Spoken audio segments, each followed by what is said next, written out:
Good morning mga mahalan ko. Ano? Na-miss nyo ba ako? Story time tayo. Kain muna tayo. Kakain muna tayo. Kauwi lang natin sa bahay.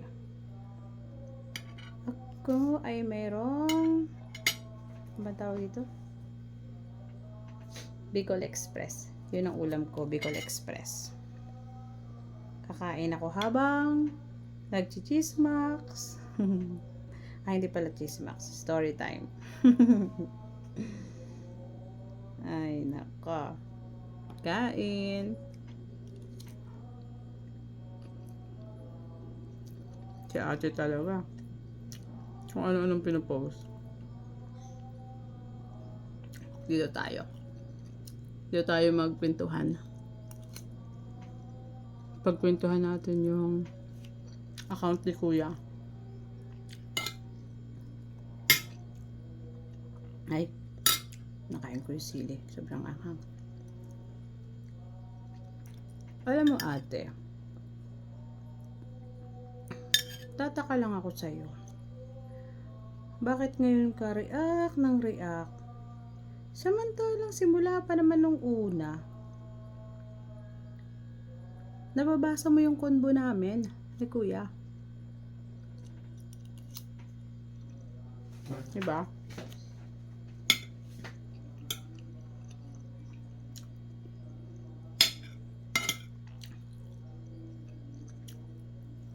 Nababasa mo dun. Kaya lang nung hindi na okay yung mga ginagawa mo. At lumalabas na yung mga usapan dun sa GC ng batch namin. At kung ano-ano yung mga sinasabi mo. May kape ako. Oh. Kape ng kape. Niremove ko yung account ni Kuya doon sa GC namin. Kasi yung mga hindi na dapat lumabas, lumalabas, gawa mo. Paano ko nalaman? Ay, di ba sinasabi mo sa akin? Mali pa naman yung pagkasabi mo.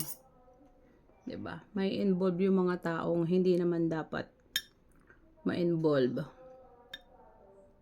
Hindi naman totoong nangyari yung sinasabi mo. Kaya hindi ko na lang babanggitin kasi nakakahiya naman doon sa mga taong wala namang kaalam-alam ganyan yung sinasabi mo. Kaya na-remove ko yung account ni Kuya. Kaya wala na doon. Wala ka ng access.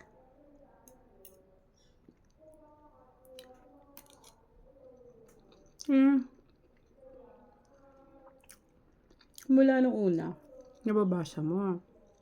Kinikwento mo ba kung paano ako magsalita kay Kuya tungkol sa inyong dalawa?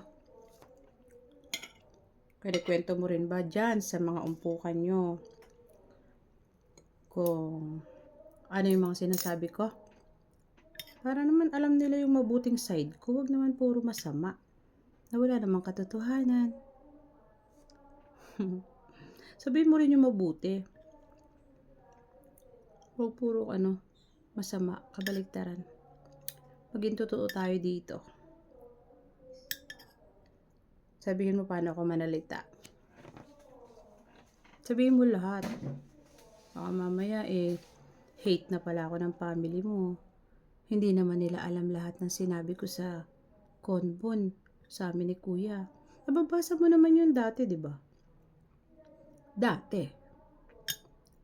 Mula, kailan ba nagpalit ng account yan? Hindi ko alam eh. Oh well, ibang na yun. Ibang araw na lang yun. Mahaba-haba eh. Ito muna, dito mo tayo sa konbo ni Kuya na nababasa mo. Kung may katotohanan yung sinasabi mo, di sana, doon pa lang nag-react ka na. Hindi eh.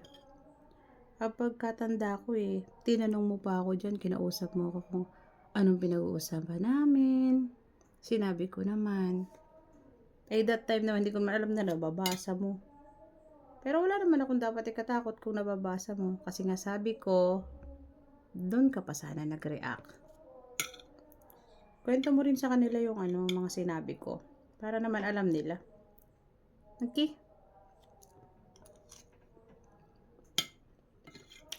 Ayun, di wala ako ng access. Hindi tahimik ang mundo.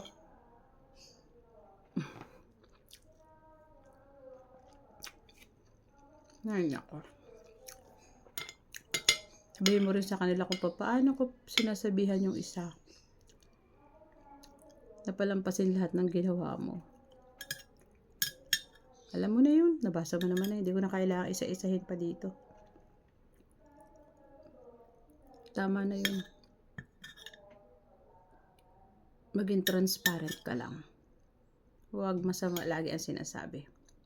Sabihin mo rin yung mabuting mga sinabi ko. Para masaya.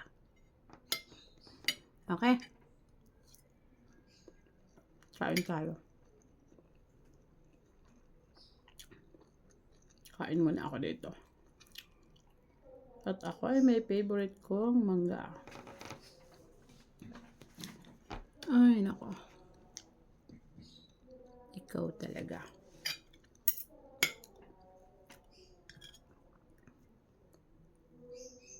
Anghang naman ito. Bicol Express nga ni, kaya maanghang. Ano pa ba nga asahan? Pero masarap. Gusto ko yung luto nila. Paano ate? Next na lang yung kwento ko. Sa iba pa. Sa ngayon, yung dun muna tayo sa Convo. Sabihin mo rin sa kanila yung mga sinabi ko dun. Ang dami nun, ang haba. Basa mo yung lahat. Okay.